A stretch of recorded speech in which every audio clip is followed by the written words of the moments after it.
नमस्कार भक्तों, स्वागत है आपका स्पिरिचुअल वर्त कथा में। जय श्री हरि, जय देवगुरु बृहस्पति। आज हम सुनेंगे बृहस्पतिवार व्रत की संपूर्ण कथा, उसकी विधि, उसका रहस्य, उसका फल और उद्यापन की परंपरा। हे श्रोताओं, कहा जाता है कि जहाँ श्रद्धा होती है वहाँ कृपा का मार्ग खुलता है। क्या कभी ऐसा हुआ है कि घर में सब कुछ होते हुए भी सुख न रहा हो?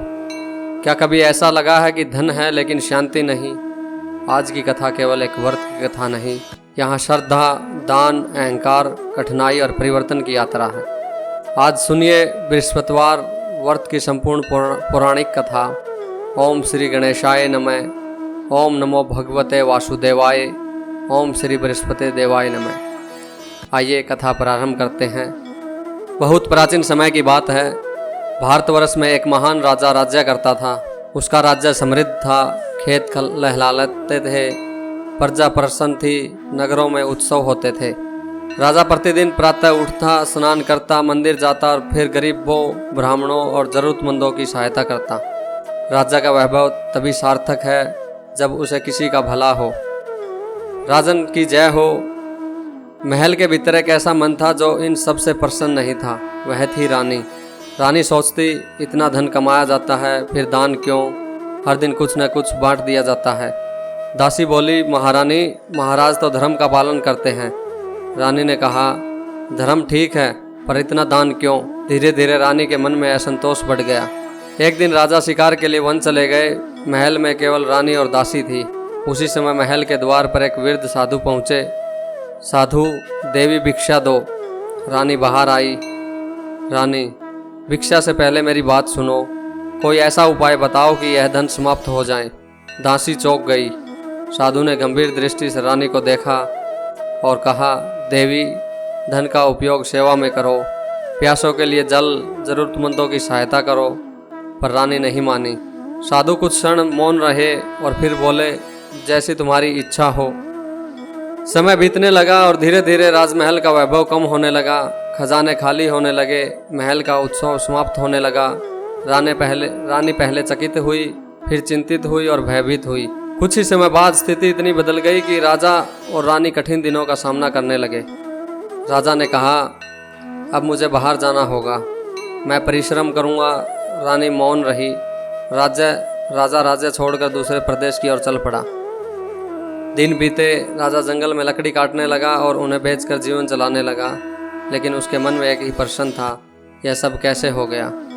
और यहीं से प्रारंभ होती है उस परिवर्तन की यात्रा जहाँ से कठिनाई श्रद्धा जन्म लेती है, जहाँ भूले से सीख मिलती है और जहाँ जीवन नया मार्ग खोजता है। समय कभी एक जैसा नहीं रहता। जो महल कभी उत्सवों से भरा रहता था, अब वहाँ सन्नाटा सा था। जहाँ कभी सोने के दीप जलते थे, वहाँ अब साधारण दीप भी कठिन हो गए थे। रानी धीरे धीरे समझने लगी कि जीवन में केवल धन का संग्रह ही सुख नहीं देता। महल के कक्ष सूने पड़े थे। रानी और दासी दिन भर चिंता में रहती। एक दिन दासी धीरे से बोली, महारानी, कई दिनों से भोजन का प्रबंध कठिन हो रहा है। रानी मौन रही। दासी फिर बोली, आपकी बहन के पास नगर में रहती है, उसे मिलने आइए। रानी ने कुछ देर सोचा और चल पड़ी। रास्ते भर रानी के मन में अनेक विचार थे। क्या बहन मेरी सहायता करेगी? क्या मेरी दशा देखकर लोग मुझे पहचानेंगे? चलते चलते वह अपनी बहन के घर पहुंची। लेकिन उस दिन कुछ अलग था। घर में दीप जल रहे थे, पूजा का वातावरण था, भजन की ध्वनि सुनाई दे रही थी। रानी ने भीतर देखा, उसकी बहन भगवान की पूजा में बैठी थी। पीले पुष्प, दीप, प्रसाद और कथा का श्रवण कर रही थी। रानी कुछ क्षण प्रतीक्षा करती रही, लेकिन पूजा के कारण बहन ने बीच में बात नहीं की। रानी के मन में दुख हुआ। रानी, अब गरीब ने सम्मान भी छीन लिया है। वह लौटने लगी। कुछ समय बाद पूजा पूर्ण हुई। बहन बाहर आई। बहन, अरे बहन, तुम आकर चली क्यों गई? रानी की आंखें भर आई। मैं सहायता मांगने आई थी, घर की स्थिति कठिन है। बहन ने उसका हाथ पकड़ा। बहन मुस्कुराई, मैंने तुम्हें अनदेखा नहीं किया, मैं पूजा में थी। आज बृहस्पतिवार का व्रत था। व्रत का रहस्य क्या है बहन? यह व्रत केवल इच्छा मांगने का नहीं, यह संयम, श्रद्धा और सद्भाव का प्रतीक है। जब मन बदलता है तब परिस्थितियां भी बदलने लगती हैं। रानी ध्यान से सुन रही थी। बहन ने कहा, श्रद्धा से पूजा करो, कथा सुनो, ईश्वर पर भरोसा रखो। फिर उसने कहा, घर के भीतर जाकर देखो। रानी ने आश्चर्य से देखा। वह अंदर गई और वहाँ आवश्यक अन्न का प्रबंध देखकर भावुक हो गई। उसकी आंखों से आंसू बहने लगे। रानी ने मन ही मन कहा, मैंने बहुत भूलें की हैं, अब मैं जीवन को नए भाव से देखूंगी। उसने पहली बार शांत मन से प्रार्थना की, हे प्रभु, मुझे सही मार्ग दिखाइए। उसी समय दूर वन में राजा अपने श्रम और चिंताओं के बीच बैठा था। वह सोच रहा था, क्या जीवन भर फिर बदल सकता है? उसे पता नहीं था कि उसके जीवन में भी जल्द एक नया अध्याय शुरू होने वाला है। एक और रानी के मन में परिवर्तन जन्म ले चुका था, दूसरी ओर राजा के जीवन में आने वाला था एक ऐसा मार्गदर्शन जो उसके भाग्य की दिशा बदल देगा। उधर महल में परिवर्तन का दीप जल चुका था, लेकिन दूर वन में राजा अभी भी संघर्ष के मार्ग पर चल रहा था। दिन भर लकड़ियाँ काटना, उन्हें बाजार तक ले जाना, जो मिले उसे जीवन चलाना, यही उसकी दिनचर्या बन गई थी। पूरा दिन श्रम करने के बाद राजा एक बड़े वृक्ष के नीचे बैठ गया। उसके हाथ थके थे, मन भारी था और आंखों में प्रश्न थे। क्या मैंने कोई भूल की है? क्या फिर से सब ठीक हो सकता है? वह मौन होकर आकाश देखने लगा। उसी समय वहाँ एक वृद्ध साधु आए। साधु ने राजा को देखा। राजन, तुम इतने व्याकुल क्यों हो? राजा चौंका और बोला, महाराज, अब मैं राजा कहाँ हूँ? मैं तो एक साधारण श्रमिक हूँ। साधु मुस्कुराए, परिस्थितियाँ बदल सकती है, लेकिन मनुष्य का सत्य नहीं। राजा की आंखें भर आई। उसे अपनी पूरी कहानी कह दी। साधु कुछ देर शांत रहे और फिर बोले, जब जीवन में श्रद्धा कम होती है तो मन असंतुलित हो जाता है, लेकिन सुधार का मार्ग हमेशा खुला रहता है। राजा ध्यान से सुनता रहा। साधु बोले, आने वाले बृहस्पतिवार को श्रद्धा से व्रत करो, पूजा करो, प्रार्थना करो और अपने भीतर विश्वास जगाओ। भगवान विष्णु तुम्हारे सारे संकट दूर कर देंगे। राजा ने धीरे से पूछा, लेकिन मेरे पास साधन कहाँ है महाराज? साधु बोले, जब मन बदलता है मार्ग भी बनने लगते हैं। तुम अपना कर्म करो, बाकी की चिंता मत करो। इतना कहकर साधु आगे बढ़ गए। राजा कुछ देर तक उन्हें देखता रहा और फिर मन में नई आशा जागी। अगले दिन राजा पहले की तरह लकड़ियाँ लेकर बाजार पहुँचा, लेकिन आज कुछ अलग था। लोग उसकी लकड़ियाँ लेने लगे। दिन समाप्त होने तक उसे पहले से बेहतर कमाई हुई। राजा ने मन ही मन कहा, शायद यह नया आरंभ है। बृहस्पतिवार आया। राजा ने स्वच्छ होकर प्रार्थना की। उसने शांत मन से ईश्वर का स्मरण किया।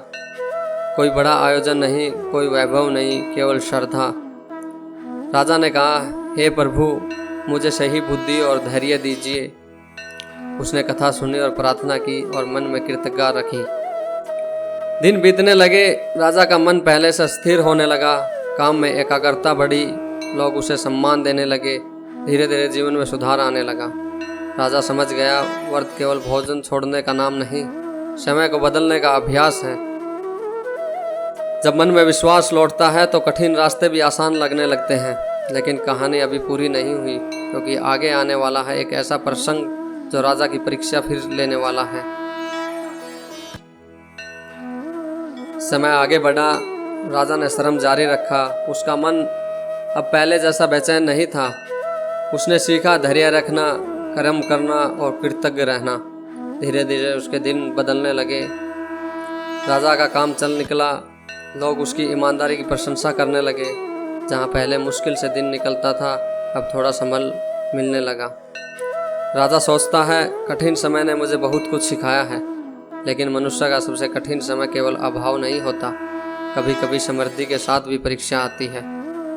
दिन बीतते गए, काम बढ़ने लगा, जिम्मेदारियां बढ़ी और एक ऐसा समय आया जब राजा अपने संकल्प और प्रार्थना की नियमितता में ढील देने लगा।